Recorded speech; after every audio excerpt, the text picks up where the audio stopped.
If your current approach to getting screws for your projects is to walk into a home center, reach into a bin of drywall screws and grab a handful and throw them in a bag and leave, you're missing the boat on fasteners. You really want to treat fasteners like you treat other tools in your shop, which is the right tool for the right job. So let's have a look at a little bit of a primer here. There's so much stuff out there today that really provides specialized screws, and what that means is they're going to do the right thing for you every time you go to use them. So let's have a look at just kind of some general screws here that I've been using this style of screw since forever. Way back in the day, I was running a production cabinet shop, and we used boatloads of these kind of screws for putting our cabinets together. Pretty cool things going on here. So first off, any screws in general. What we've got here is what's called a flathead screw. It's a little counterintuitive because it's actually kind of a funnel shape, but this is called a flathead. Now look closely at the bottom of the head, right there. There's a little nib. So think about what's happening here. When this head hits the surface of the material, we want it to be able to embed itself. We want it to be able to dig in. And that nib is going to help with its ability to do that. Now the other thing that makes this a good assembly screw, as opposed to a drywall screw, is we've got threads, then we've got an open area of the shank. And that's really important. A lot of people have asked me the question, well, when I screw parts together, they don't quite close, they don't draw together. And a lot of times it's because they are using a drywall screw, which are often fully threaded. To assemble stuff like cabinets, we want to have thread, then an open shank, then our flathead nibs, so that that open area is going to let the parts really draw together. Down here at the tip, there's a thread cutting tip. And that's going to help this screw penetrate the material much more easily. The threads are nice and deep, and that's going to help them get a good bite. So again, I know I'm picking on drywall screws, but sometimes you got to do that because I know woodworkers are out there grabbing those for lots of projects, and really they're not the best tool for the job. Screws like this are going to serve you much better.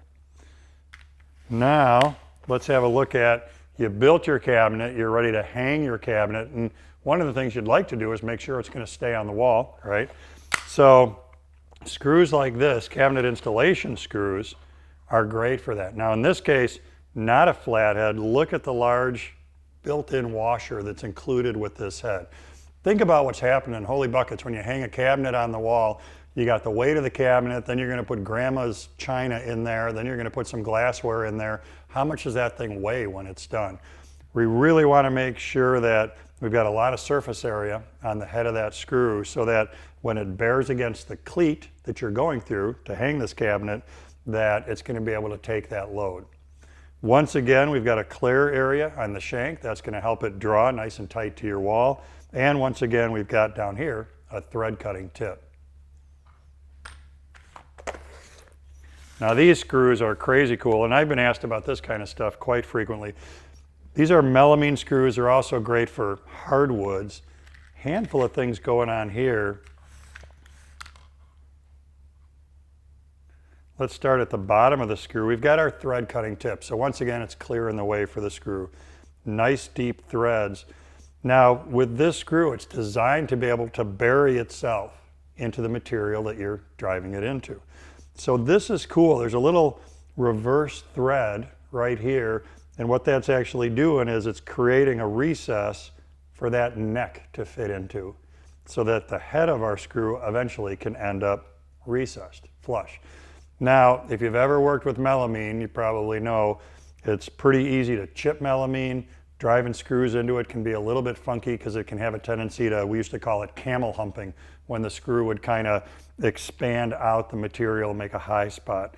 So specialized screws like this really help avoid that kind of thing. Just in general, a great thing to have in the shop is just a little kit of general purpose screws.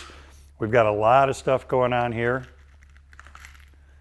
Some flathead screws with our nibs there, great for general product assembly.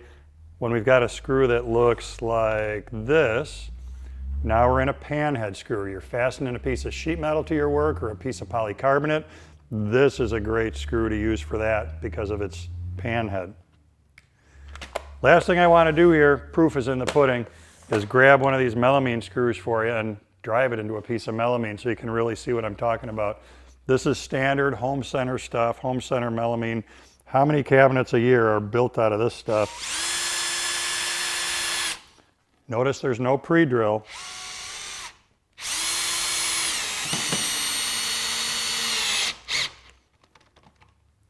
Augers itself right in, flushes up with the melamine. So again, you know, in your shop, you're careful all the time to make sure you're using the right tool for the job.